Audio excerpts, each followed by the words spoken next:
you doing, everybody? Welcome to my channel. This is E.7. Great. This is the Real Housewives of Atlanta season 14 episode 7 review. Who gonna check on me, boo? Okay, who gonna check me, boo? From Sharee's catchphrase, this is who gonna check on me, boo. So I titled this on my video 0 to 20 million because that's one of the phrases that were said on the show, on this episode, and it's very, very important why that is. So I'm gonna keep going. I'm gonna go over it. So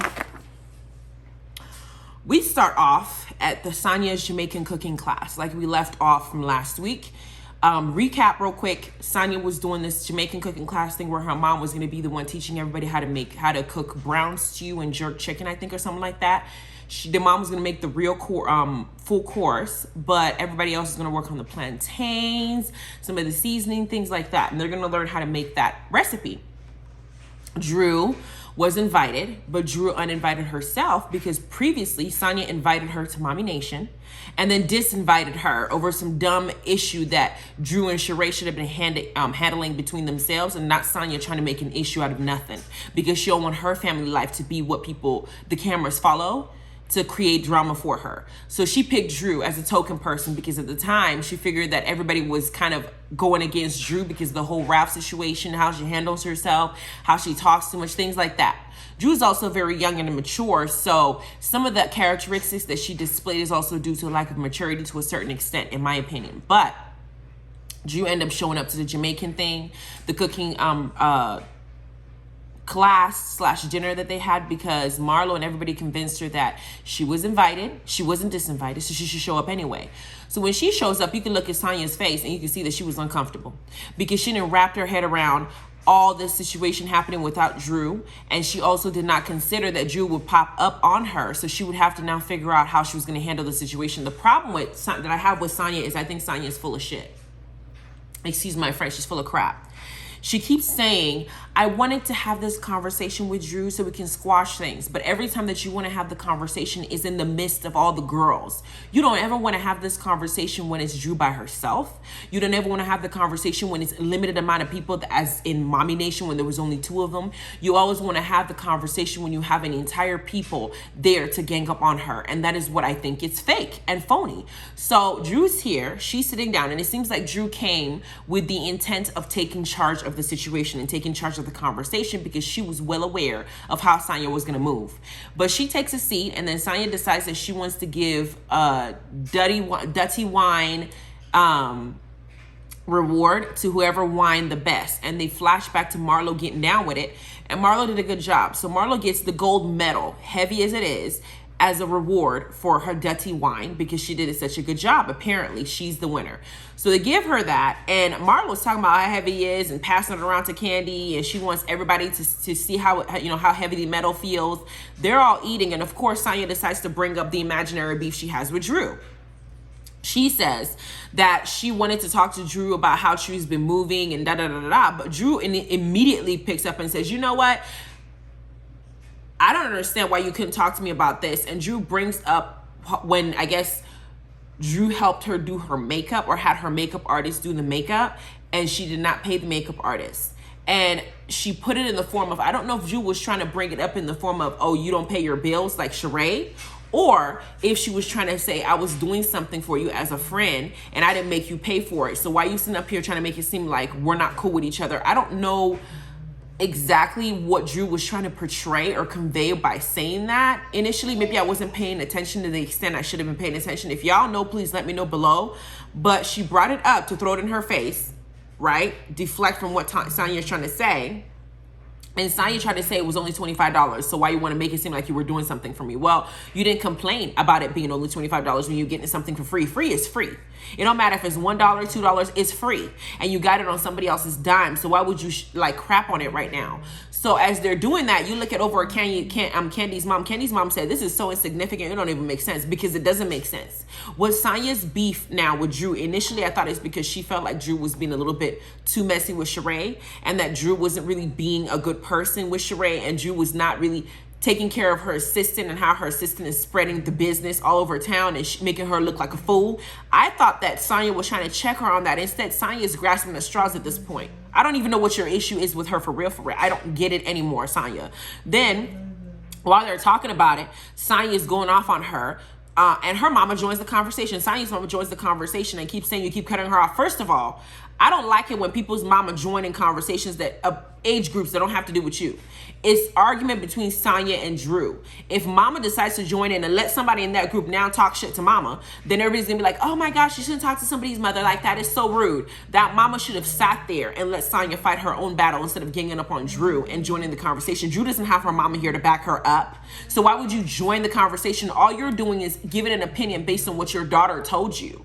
You have not heard Drew's side. You have not been aware or been present when the situation was occurring. So your opinion is one-sided. Mama, sit there and eat that jerk chicken that probably tastes so bomb and don't involve yourself in a drama that you don't even know nothing about other than what Sanya told you. Drew don't want none. You don't want none from Drew either. Because if everybody turns on you, mama, you're not gonna like it. So Kandi's mom was smart enough to just say, this is so insignificant, it don't make sense. But she didn't involve herself in the drama. Just sit there and eat your food. I did not like that. I don't care if it's Sanya's mama. I don't care if she's 60, 80, whatever. I don't care. That was wrong of her. And that's a fact. Then Drew tells Sanya that she thinks she's cloud chasing, because in my mind, I think she's cloud chasing too, because she invited specific people to get followers who had big followers to come to her mommy nation and disinvited Drew over some mess that didn't even make sense for her to even involve herself in it.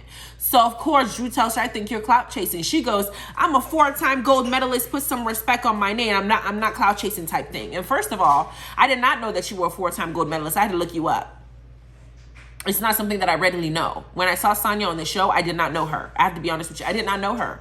I did not know her as an athlete. I didn't know who she was. I didn't know where she came from. I had to look her up. So, are you clout chasing when you invited Kandi and did not invite everybody else? Yes, to a certain extent, you knew what you were doing. It was strategic business decision. That's what it was. So she's now sitting here and it seems like she was kind of cut off guard by Drew's behavior towards her. It seemed like she was cut off guard by it. And so the next thing we see is Drew deflecting now to change the subject because she's just done with Sanya in this conversation. She deflects and says, let's talk about Kenya's issue with Kandi's sex toys, and brings it up. So Kenya peeps at it and says, okay, well, since Drew brought it up, let's talk about it. So basically, Kenya tries to check Kandi about the whole sex toys and how she's constantly doing something sexual. Kandi says, don't be prim and proper now, because we know that you've been freaky. We know that you've had certain sex stories. We know that you've talked about certain things. We know that you've discussed your sex life on TV before. In this series, in Real Housewives of Atlanta, you have done it. We know that you've discussed certain things about what you might and will not do. We remember that situation with Phaedra and her guy that went to Penn. We know that already. So don't sit up here now and act like you're not the freak that you've been kind of portraying yourself to be out of several episodes that we've seen. It is what it is. So as they're saying that, Marlo gets on the confessional and says that Kenya slept with all of Hollywood and that she was popping it, and told the producers to look up Kenya popping it in Hollywood, and it would show up that she was basically hoeing herself through Hollywood. And I'm just like, Marlo, are you Kenya's friend or are you not? Because it seems like every time you get the opportunity, all you can do is talk crap about Kenya. I thought you were trying to be cool with her. I'm so confused about Marlo's dynamic with Kenya. Are you cool with her or not? I'm confused. Let me know what it is, because I'm not seeing you being friendly. Every time you fix your mouth about Kenya, it's something negative. I'm confused too. Shoo. Then we have Sanya now. Since now she's not, her non-factor issue is now being ignored. Kenya and Kandi and then Marlo had stole the spotlight. She's not important anymore. Her issue is not really something that Drew's giving any energy to the extent that she wants to be giving it to. So then they're doing this, and Sanya decides to do this whole pathetic, well, you know, this whole thing is to be continued. Drew says, no, we can put a pin on it. After this conversation, there's a pin on it. We don't need to be talking about this. It's just ridiculous. And Sanya looked at her like, you're not about to play me like that. We're done with it. I don't need to have this conversation. And Sanya looked like, oh my gosh, my plan is not working. That's what she looked like. Then we have Marlo. The next scene, we have Marlo talking to a group of people about the foster care system and her nonprofit organization called Glam It Up. She tells her story. She explains to us that she was born into a family where her mother did love her, but her mother had a substance abuse issue, which resulted in her being put in foster care and being put in several foster care homes. And while she was there, the experiences that she had made her feel insecure, made her feel insignificant. She was being made fun of because of her clothes and XYZ. And so she decided to go create this nonprofit because obviously it's something that is near and dear to her heart from personal experience. She's had several people donate to Glam It Up. She's also marketing herself, talking about how she takes these kids to 5-star restaurants, making them feel special, buying them new clothes, making them feel like being in foster care homes doesn't minimize them as a person. Now there's two ways to this, because I know that there are a lot of, I had friends in school, in high school, that were in foster care. And I remember how they were treated. It seemed like the person waited till they get the check on the mail. They did not buy the kids new clothes. They kept the money. They just basically said, I'm putting a roof over your head and I'm making sure that you ate. You don't need anything else. So I know that those situations do occur. I also know that there's some foster care families where they do take you in. They do love you. They do take very good care of you. They're not always so bad. And then there's always the horrendous foster care situation where there's some abuse involved, both mentally, emotionally, and physically, and possibly sexually. That does occur. There's different experiences in foster care that kids get that can be either really good, mediocre, or really bad. Does that mean that you don't get that foster care getting hand-me-down clothes is the only reason why you're being made fun of? No, I was not in foster care, and I had hand-me-down clothes, and I didn't have, the most popular kicks on. I didn't have the Jordans on, the Vans on. I wasn't, I didn't have makeup on. I didn't get to do my hair the nice way. And I was still made fun of, despite the fact that my clothes were new. They just weren't what was in fashion. I didn't know. So there's the way that Marlo explains it, whereas in foster care system, she was made fun of for her clothes. So that's why she gets these girls new clothes and all this expensive stuff. I wasn't in foster care and I also got made fun of. So that part, I don't necessarily hold too much weight in. I would hold weight into the foster care system and her nonprofit more so as in they may feel like this family is not accepting them as part of their family. And so you want to know that you are still special and you are still loved, even though you don't have your own family or they're not in the same position to provide you that love and care. So I would understand that part. But what Marlo seems to be doing is just showing them money, showing them how to go to 5-star restaurants, showing them the finer things in life as if they're not supposed to appreciate those things that are not as expensive. It almost seems like you're throwing money in their face. I don't want to down Marlo's nonprofit organization, because when you're helping people, you're helping people. So whatever you're giving to the public, you're giving something back. It should matter. But the way that she's portraying it, I'm not sure if that's what I would do. If I had that kind of nonprofit, I would think I would provide more mental health, more like a big brother, big sister type situation, somebody that can mentor you, somebody that can really be somebody you can lean on, because that might not be something that foster kids have. It's somebody they can talk to or trust. You understand what I'm saying? And I don't know if she's offering that, as opposed to all she said is we take them to 5-star restaurants, we buy them new clothes, we show them, they get their hair done, they get their face beat, things that are kind of surface level, things that she herself may have wanted when she was that young, but not necessarily what some kids will have. When people talk about save the children, we got a lot of kids in foster care that needs to be saved and needs to be taken care of. To be worried about kids that haven't even been made, making laws about kids that haven't even been made don't make sense to me. I'm just saying. Now, we get to the next scene. We got Drew calling Marlo to talk about Sanya and also to discuss Kenya. And Marlo is basically putting it out there that Kenya is not really being a good friend and that Kandi's not really being a good friend. And I'm just like, who are you to be the person to judge who a good friend is when I'm seeing you talk about Kenya like a dog behind her back on camera? Aren't you supposed to be friends with her too, Marlo? Marlo comes off two-faced. I'm sorry. She has two faces, and I'm getting tired of trying to keep up with both of them. Then we got Sanya talking to her family about the Jamaican cooking class and the drama that occurred. And of course, she mentions how they checked her. Marlo and Sharee was checking her about not inviting her to Mommy Nation and stuff like that. But quickly, she changes the subject to Drew. And she brings up Drew showing up and calling her a clout chaser. And she said, I put it down. I'm a 4-time medalist. I'm not a clout chaser. I'm the whole clout itself. Her family is hyping her up and they start dogging Drew's accomplishments. We don't even know. She wasn't even the main character in the game. She wasn't even Melanie. We didn't even know who she was. The mom knows. I didn't even know who the game is. Well, mama, during the reunion, if Drew reads you for filth, if she can read, if she reads you, mama, don't get mad and say she's being disrespectful, because you're running your mouth right now like one of them little girls. You're not staying in your place and being quiet and letting Sanya handle her own scandal herself. You're involving yourself, mama. So if somebody starts shading you, you better be prepared and be okay with it. Because you said you don't want none. You better not want none either. So, Drew is basically Sanya's storyline at this point. She's a storyline. Mama Nation really isn't a storyline. It's just like a plug That's what it is.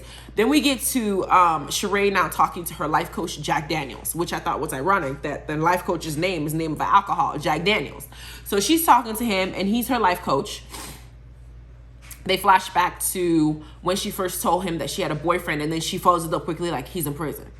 And they're still talking about it, and she's mentioning to him that, you know, she was at a restaurant, she went all the way to Philly, she was waiting for him, and Tyrone didn't call, text, smoke signal, nothing, just left her there stranded outside, looking lost and looking lonely.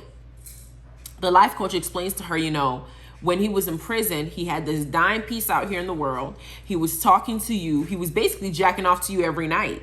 Every night. He stressed that. He was jacking off to you every night. He said that. He's in there. He had this fantasy type world that he created while he was behind bars. Now he's out in the society. He sees you on TV. He sees all the things that you have to accomplish. He sees the type of person that you are. Either he's intimidated or he's just out here living his best life and now shitting on you, basically. So Sharee is now, she's listening to what he's saying, but I don't think she's really hearing what he's saying. I feel like Sharee should have just gone an episode of Love After Lockup and just got her truth there, because that's what a lot of them tend to experience. You're behind bars. They tell you everything you want to hear. They get your money on the books. They basically do something that my husband told me was called fake nutting to get what they want. And then now that they're out in society, a lot of them end up, you know, now that they're out free, wanting to live their best life, and they start crapping on the person who had their back when they were behind bars, not getting letters from family, not getting visits from family. And that happens a lot with a lot of inmates. So Sharee's experiencing it, and the guy is like looking at her like, are you done with Tyrone? And she takes this long breath, like she's still considering being with Tyrone, even though Tyrone is basically showing him who he is. There is no way that you can stand somebody up and not give them an explanation if you really cared about that person. So he's basically giving Sharee like, yo, take a step back. Don't throw yourself at him as much as you're throwing yourself at him. You're making yourself seem basically too available. He knows he has you as an option. So why not just fall back and let him live his life and let him find his way without having you there? You understand what I'm saying? He's basically telling him, telling her in a nice way, Tyrone ain't it. And Sharee's still stuck on Tyrone because she's still saying, oh, love is love, girl. How much love do you have for somebody that was behind bars? All he basically, I don't know what kind of word game Tyrone has that he told her something to where she's holding on to him to this. I just don't get it. Then we have Kenya and Sharee meeting up because Kenya wants to talk to her about what occurred at the Jamaican clicking class, because Marlo was definitely in Sharee's ear. And Sharee, being that she's already stressed out about Tyrone, is not giving that same, all the anger and energy she would have had towards Tyrone. She's diverting it towards Kenya and everybody else, except for the person who she really needs to hold responsible for everything. So Kenya's meeting up with Sharee. She's letting Sharee know that her business is kind of, struggling because of her personal life has been a priority for her. Sharee brings up She by Sharee that she's been working on since 2008 and says that every time that she goes further and further into getting her business going, then she gets the, I like you, but it doesn't work out. Something always happens. Kenya gives her advice and says, why don't you find females to help work your business, because they might be more inclined to assist you in this area. Then they start talking about what Marlo was doing, which is putting a lot of stuff in Sharee's head about Kenya not really being a friend. And Sharee says, the way I heard the story was that Drew basically did everything. Kenya said Drew would not have anything if I didn't send her with what I already meant to bring in the first place to do my part. And Sharee's listening to Kenya. It took one conversation from Marlo for Sharee to turn. It took one conversation from Kenya for Sharee to turn. Sharee is very, very moldable, which is probably why Tyrone can play her the way that he's playing her. I'm so confused. It took one conversation for Sharee to be able to side with Marlo. It's taken one conversation for her to side with Kenya and now believe Kenya was being supportive. She was just sick. And you can still tell Kenya is still sick and still worried about her business and still trying to be a mom. Now, you know me, I read Kenya when Kenya needs to be read. But Kenya is actively doing the right thing, and I think that she deserves credit for it. And for Sharee to be swayed so quickly, it's making me look at Sharee as Sharee doesn't have a brain of her own, and she doesn't have the spirit of discernment to determine when somebody's trying to basically manipulate her. She doesn't have that. And Kenya is also talking about how Marlo has two faces and how she's getting tired of trying to figure out which faces that Marlo has, because Marlo technically is still on probation with her relationship. So why is Marlo now trying to ruin the friendship that they were trying to build with her mouth? Then they show the next scene. We got Drew, Sanya, Marlo, Kenya, and Sharee all meeting up outside to eat and to hang out. Kandi is filming a show, so she couldn't be present for this scene. Marlo lets everybody know that her sister's incarceration is was incarcerated for a minor traffic violation. but she also has a history of mental illness. And as soon as she got in there, the judge saw it and realized that maybe she's having an episode. And so they're trying to get her the help she needs, which is an inpatient facility. She was an outpatient one, but they're trying to get her into an inpatient because she's showing signs of somebody who's not stable. And Marlo is feeling kind of overwhelmed because she's feeling like, I'm taking care of your kids. They're my nephews. They're well taken care of, but we're trying to get you the help you need because those kids still need you. And it's creating a problem. The thing about mental health is a lot of people who have mental health issues don't think that they have mental health issues. And it's a difficult situation to try and get them to understand that what you're doing is not normal, especially when there's a bipolar episode. If you've been around somebody who has bipolarism and they have an episode, they don't know they're having an episode. You have to convince them that something they're doing is not the normal way that they would behave and they need help. And getting them to get the help that they need is even worse because how can you convince somebody to get help when they don't think that they're doing anything to need help for? And so it creates a dilemma. And as a family, you don't want the person to think that you're going against them or you're trying to make them feel somehow. That you really have to convince them what you're doing is in their best interest. And that could be very difficult, especially when somebody is in prison or in jail, trying to come out of jail, doing everything they can to come out of jail, trying to just get out of that situation, don't realize that maybe being there is the best thing for them in that moment. Because jail has a negative connotation to it. For people who have mental health, it could be something that can save their life if you're 5150. You understand what I'm saying? So Marlo's letting them know that she wants to have her kids talk to her. Maybe she sees the kids, it will kind of pull out that nurturing sense in her for her to want to do whatever is necessary to get back to them, even if it means going into an inpatient facility. Because if she goes to trial, which is what she's trying to do, she'll end up in jail for a whole year, and that's even worse than her just taking the deal right now. Everybody's trying to help her. So Marlo discloses this to the group. The group seems sympathetic to her situation. Then they start talking, and Marlo brings up switches from being like this very, very kind, nurturing person and considering person to now talking about Kandi's hand-me-downs. Prior to previous scenes that we saw, Kandi was called Marlo to try and donate some of her clothes to her Glam It Up nonprofit organization. It's a nonprofit, so you're supposed to be able to take anything, just like the Salvation Army. You take what you need to give to people. They didn't pay for it. She paid for it, so she's giving it away. It's not like they were ripped clothes or clothes that were damaged or stained. But Marlo, apparently, her nonprofit is too good to accept hand-me-down clothes, as if we didn't wear hand-me-down clothes growing up. So she's mentioning this, and she's coming off kind of stuck up in a way. So Kenya pipes in and said, no, I don't agree with that. We all wore hand-me-down clothes. We all got made fun of in school. You can take hand-me-down clothes for your nonprofit organization from Kandi, who probably spends a lot of money on her clothes too because of the financial, where she is in her income, her tax bracket. She can afford expensive stuff. And Kandi herself says, some of these clothes I only wore once. So what do you mean you can't accept it? Because your kids have to have something new. Like, what you're teaching them is to be kind of gold diggers, low-key, kind of like Marlo is. That's where you're teaching them to be. You're not necessarily teaching them appreciation and gratitude. That's not what you're teaching them. Hell, are you serious? So Kenya checked that in Marlo, and Marlo tried to put it off as if her decision was right. It was wrong. It was wrong. I'm sorry. Marlo was 1000% wrong in how she handled the situation. If that's how you behave, what are you teaching these kids? Because kids that the nonprofit kids, nonprofit organization kids from foster care, they may be experiencing situations in foster care where they're not giving anything. They don't care to give them anything. You have someone who's giving them something and you want to tell them, no, don't take that because it's a hand-me-down. That's not valuable information to teach a kid. It's not. It's kind of hindering their progress and their growth. That's what you're doing. So Kenya checked that. And Kenya also mentioned, was trying to check Marlo. And Marlo now starts making fun of her wig. The same read that Eva read her. Your wig is the one that needs help. Your wig is the one that has low character. Your wig is the one that's off. Your wig is not, you look like you're wearing a hoodie hat, a hoodie helmet. Eva read Marlo's wig. Marlo's now reading Kenya's wig. And Kenya's like, my wig looks effed up because I'm tired, I'm sick, and I got a lot going on. I'm a parent right now. So I have a lot of stuff going on. So of course I came out here to try and even participate. But yes, my wig is not the best right now. But Marlo now starts talking about Kenya's business. How are you going to come out here looking like this when you have a hairline hair care? As if she can't have a bad day. Then she took a dig at Mary Kay. You look like you just out here selling Mary Kay. I remember people buying Mary Kay and people loving Mary Kay. Like Marlo, oh my gosh, Marlo, I understand why she's single. I understand why she's the way she is. Marlo doesn't seem like she has a lot of depth unless you see her with her nephew. I said of that environment, she seems like she's somebody that just looks for money, like just a complete gold digger, no value whatsoever.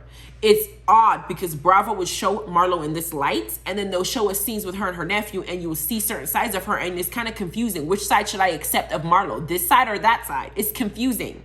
So while that's happening, Sharee brings up Kandi not supporting her again. And I'm still wondering why Sharee keeps bringing it up, girl. You did not support Kandi when Kim was around. So I'm still confused about why you're expecting Kandi to give you what you have not given her. I said that in my last review. I don't understand what your beef with Kandi is, Sharee. There is no beef because you saying Kandi, you have beef with her. She's not, girl, it makes no sense what you're saying. It really doesn't. So just let that one go and go figure out your beef with Tyrone. That's who you need to figure it out with. Then we got Sanya now kissing booty again. She looks at Marlo and she looks at Sharee and she says, you know, I felt bad about not inviting you guys to Mommy Nation, so I want to make it up to you. And Drew is sitting up there talking about, you felt bad for, you want to make it up to them. You invited me to something and disinvited me. You ain't going to make it up to me when I'm the one who came and picked you up when you got into a car accident. I'm the one who had somebody do your makeup for free. I'm the one who's been nice to you. You want to make up for her, but you don't want to make up for me because I'm not as important. Drew is picking at Sanya because she's hurt. That would hurt my feelings too.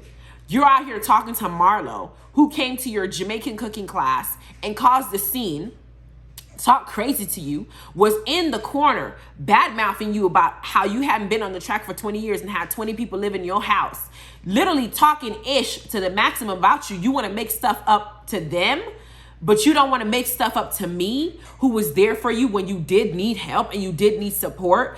Sanya is just full of crap. I don't understand her at all. I don't think she's being nice. I don't like her. I think that she's fake. I think that she's super fake. And I think that that's what's hurting Drew. So Drew's cutting her off because she don't make sense. Drew so Sanya's now going off on her like, I'm getting tired of you. I don't know what to do with you. And Drew's like, you know what to do with me, but I don't understand your issue. You went from 0 to 20 million real quick for no reason. There's no reason for you to treat me the way you've been treating me. You want to now do something nice for them, invite them to Portland, have somebody come and be nice to them to kiss their booty. And Marlo's sitting up there talking about, you better not disinvite me, child, because we are going to have a good thing. Drew didn't even behave as recklessly as Marlo is behaving towards you. And you want to sit there and do something nice for them? Sanya, you're kissing booty. And after watching you on Kandi speak on it, you're an ass kisser. And Drew's right about you. You're doing whatever you need to do to clout chase. And you're using Drew as like, oh, I don't know if Ralph is gaslighting her so much so she can't do. Girl, we don't understand what your beef is with Drew at this point. We don't get it. Because initially you said it's because you watching her behave certain way towards Sharee and you're not rocking with it. Now in this little thing gathering, this little lunch meetup or drink meetup you're having, you want to bring up, you brought up my, the makeup artist, like I don't pay my bills, I pay my bills. You just grasping at straws at this point. You know she said that because she felt some type of way because you were attacking her. Now you want to now make that an issue, girl, bye. Sanya, you're working my nerves to the max. I'm getting sick of you. How about that? Then we have Drew and her arguing, Drew and her having an issue, Sanya looking like she wants to whoop Drew, Kenya pulling Drew to the side, pulling her, and trying to walk her down. Drew's walking away. Kenya is down by the stairs talking to Drew, saying, I was there. You did cut her off. At this point, I don't care if Drew cut Sanya off. Talking Sanya makes no sense when it comes to Drew. So Drew keep cutting her off because what she's doing is she can't even let you know what it is that she's really mad about. At this point, I don't know what you're really pissed off about. So no, she can stay. It's her issue. And at this point, Drew's not going to go to Portland because it seems like Sanya also invited her to that. And then now it's like telling her we still got something, we still got beats to take care of. You don't have nothing to take care of with Drew. You keep making an issue that doesn't exist. So Drew's like, I'm not even going to go to that one at this point because you're now inviting everybody else and disinviting me and trying to push me out of the group like I did something to you for real, and I didn't do anything to you. For real, I did stuff to Sharee. That wasn't your beef to carry or across the fight. It wasn't, or you crossed the bear and your issue to fight. It really wasn't. So at this point, everybody get mad at Drew for cutting Sanya off. That's not even the real issue. Drew cutting her off is minor compared to the way Sanya is behaving. Sanya is being fake is fake. Fake. She's fake. Then we have Marlo and her nephew's scene that we have. The last scene is Marlo coming down.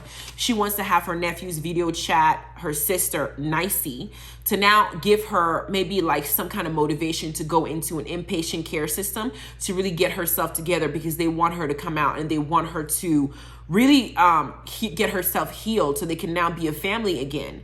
But immediately when she saw Marlo's face in the camera, which Marlo I think would have been better to just put her kids, not her, but Marlo put her face on the camera, and instantly the sisters started cussing her out, blaming Marlo for her situation, telling Marlo she's the reason she's in there, throwing a chair at the monitor. She didn't want to come back on camera. She didn't want to see Marlo's face because Marlo is a trigger for her.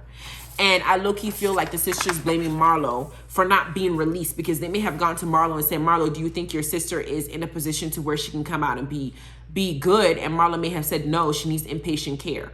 So I don't know. I would think that the sister needs inpatient care, because if she has a history of mental health issues, they obviously know when she's having an episode, right? So I'm thinking that, and a psychologist would have, talked to her and really realized that there's something off. But I think that the sister's using Marlo as a scapegoat because she doesn't want to stay in jail anymore. So Marlo's the person that she's blaming for the reason why she's behind bars, instead of just going into inpatient care, because she doesn't think there's something wrong with her probably. And her kids are sitting here watching. It was just a sad scene to watch. Honestly, it was really sad. This is the Marlo that I appreciate when she's being kind and seems to be doing all the right things and being good to her nephews and taking care of them and doing what's best for the family. But the other side of Marlo that's attacking Kenya and just kind of planting seeds out there and being messy, I don't like that Marlo. So it was nice to see this. The next show episode that comes on, Marlo and Kenya may go at it to where they're not going to get into blows with each other. I don't know. But I know with Marlo having all this stress on her back, she may be picking on Kenya because she's feeling some type of way. Hurt people hurt people. Then you have Sanya's issue.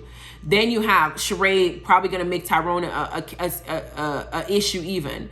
I don't know whether Drew and Sanya can even mend things, because Sanya cannot really pinpoint what she's really upset about with Drew, and I can't either at this point. But I do hope that Kenya and Marlo get back in a good place.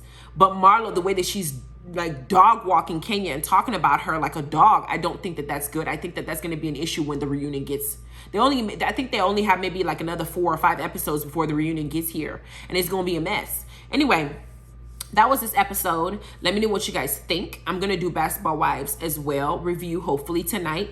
And I'm going to keep doing reviews as we go along. I haven't gotten to do Dubai review because I've been very busy.